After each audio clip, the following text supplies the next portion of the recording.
I've got a question for you guys. Can you ever be satisfied with a lower priced alternative to a watch you really love?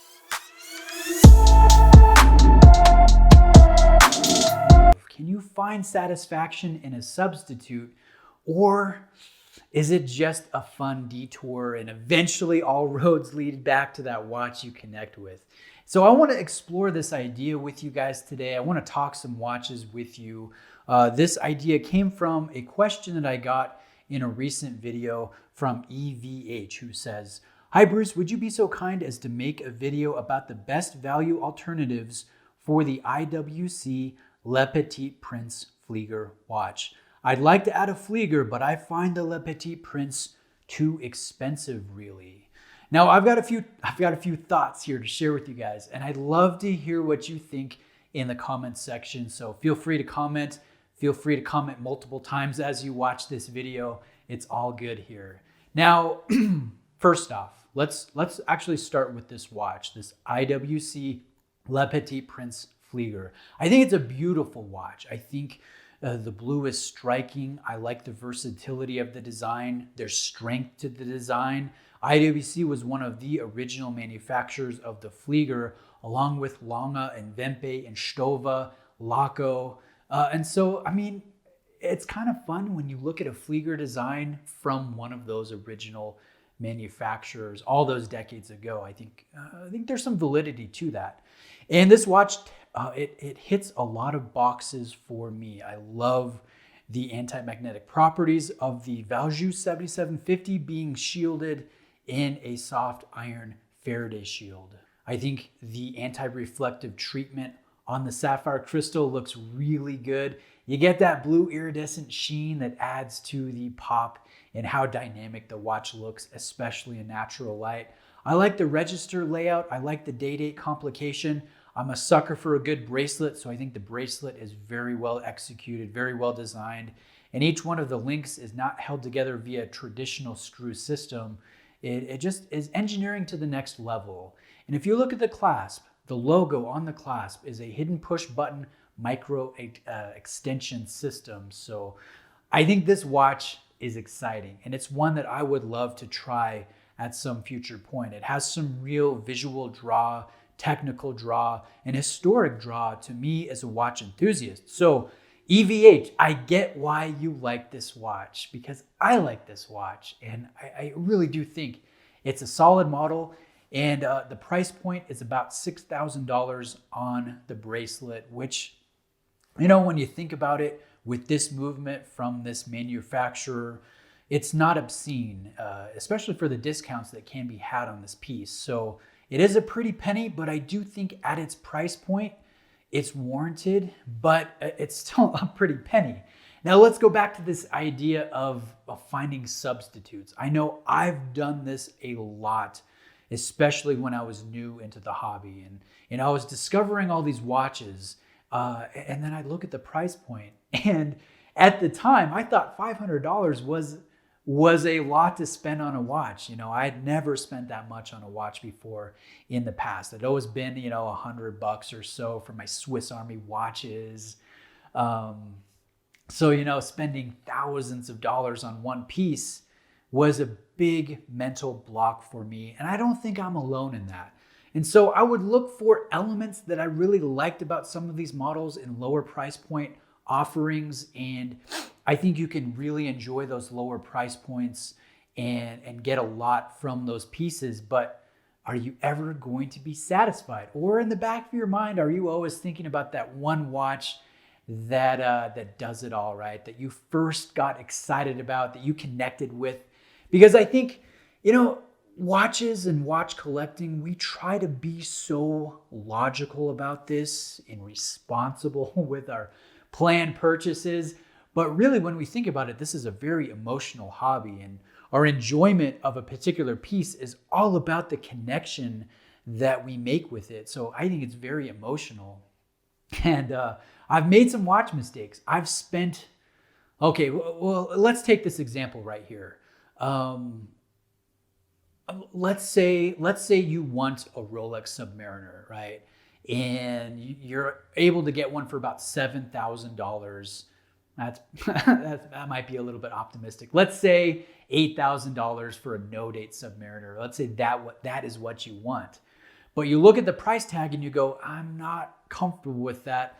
Let me play around with other watches. And you buy Steinhardt, and you buy Squale, and you buy Seiko, and you buy Hamilton and Tissot. And you go through these watches craving that excitement, that connection that you felt with another watch that you don't own. And before you know it, you've spent the equivalent of $8,000 on a host of watches that didn't placate you. I know I've done that.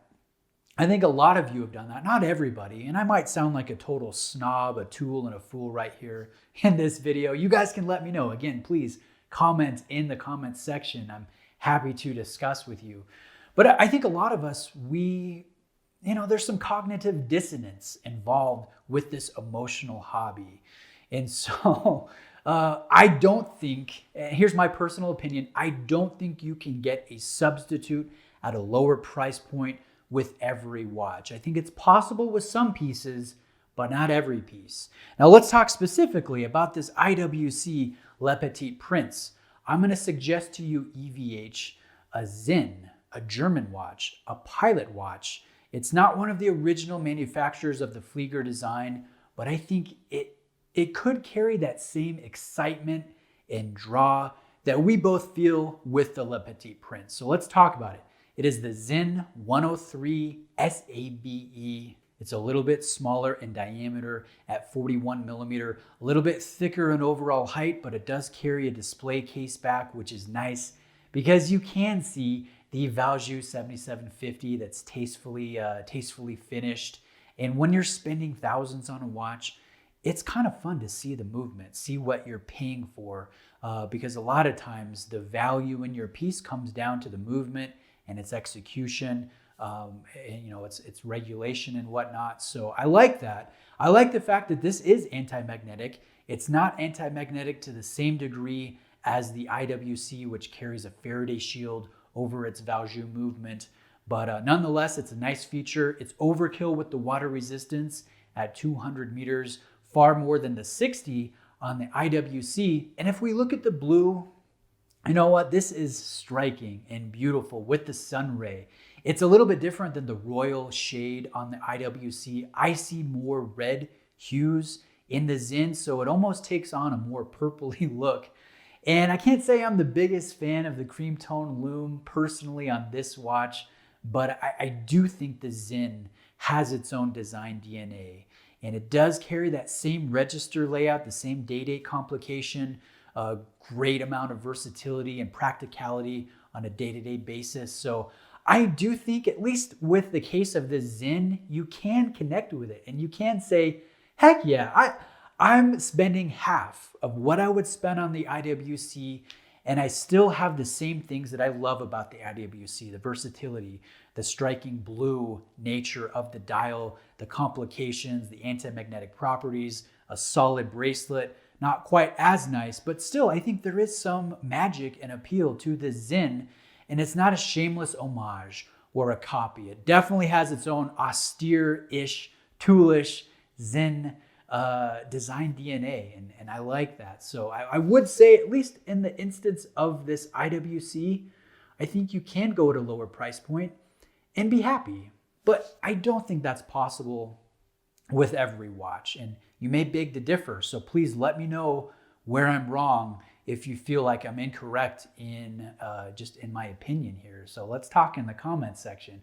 What do you guys think? Can you be satisfied with an alternative, or you know what? Do you always need to come back to that original watch that you connect with emotionally and you want? So let's discuss it in the comments. I really loved your comment, EVH. I think it's very valid, and I've got to say this. I respect your honesty here.